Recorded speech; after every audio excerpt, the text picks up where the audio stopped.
welcome to this week's Startup Spotlight, where we dive into the hottest developments shaping India's startup and fintech ecosystem.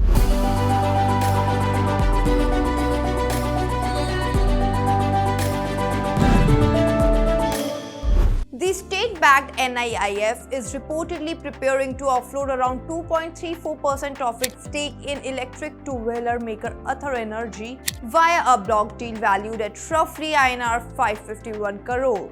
The term sheet suggests NIIF will sell about 89 lakh shares at INR 620 each, a slight discount to the closing price of INR 629.05. For startups and investors, large institutional backers are taking liquidity, and valuation in EV mobility plays remain under scrutiny. Fintech firm Pine Labs has secured all three payment aggregator licenses from the Reserve Bank of India, covering online, physical, and cross-border payments. This comes as Pine Labs gears up for a major IPO. At the same time, regulatory clearance is stacking up, which strengthens the company's foundation as it goes public, and it also sets a regulatory bar for other payments tech firms. The RBI is continuing to sharpen the regulatory framework. It has now approved the SRPA as a self-regulatory organization for payment system operators. SRPA will act as a governance and compliance body for fintechs like Razorpay, PhonePe, MobiKwik, Cred, and others. With this, the payment ecosystem is maturing and being asked to self-govern under formal recognition, which could raise the bar for compliance, oversight, and standardization across the country.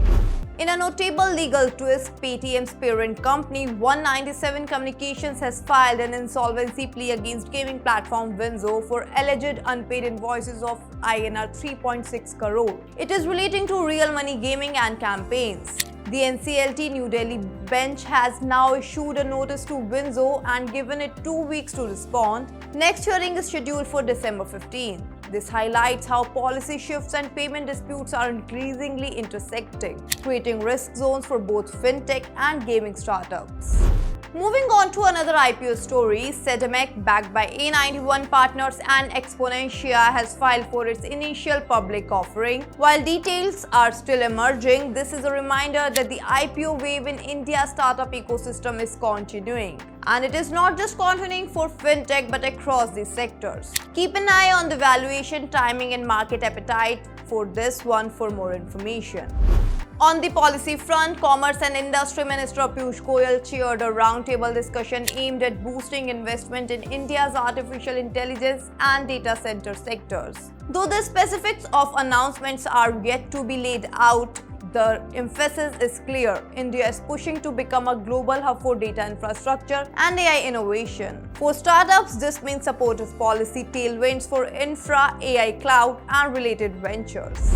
The MCA has floated a request for proposal to commission a detailed study on the draft digital competition bill. This study will focus on defining thresholds for systematically significant digital enterprises, list of core digital services, and how ex-ante regulation might apply to startups and MSMEs. In short, before launching major regulatory moves on big tech, the government is gathering evidences.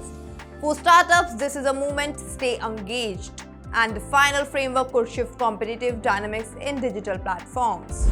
In a move with potential wide impact of marketplaces and brands, the center has proposed making a country of origin filter mandatory for e-commerce platforms. This means platforms may have visibly display and allow filtering by the origin of listed products on the basis of their company. For Indian makers, this could be a boost. For global sellers, for platforms managing large cross-border inventories, compliance and display burden may increase. Here is another IPO story. Meritto has filed a confidential DRHP, while InfoEdge India has signaled intent to reduce its stake in Meritto to below 25%. This story underscores how early-age startups and growth-stage companies are gearing up for public markets, an indicator of maturation in the startup ecosystem. In the wake of mounting regulation of real money gaming, Gameskraft has reportedly laid off approximately 400 staff. The real money gaming sector is under heavy regulatory pressure, and this is a reminder that startups in this vertical face systematic risk. This is a clear sign for startups that regulatory risk is a live lever, not just market competition or funding. So that wraps up our round of this weekly key startup and fintech stories. If you found this useful, hit like, subscribe and share. Thanks for watching Startup Spotlight. See you next time.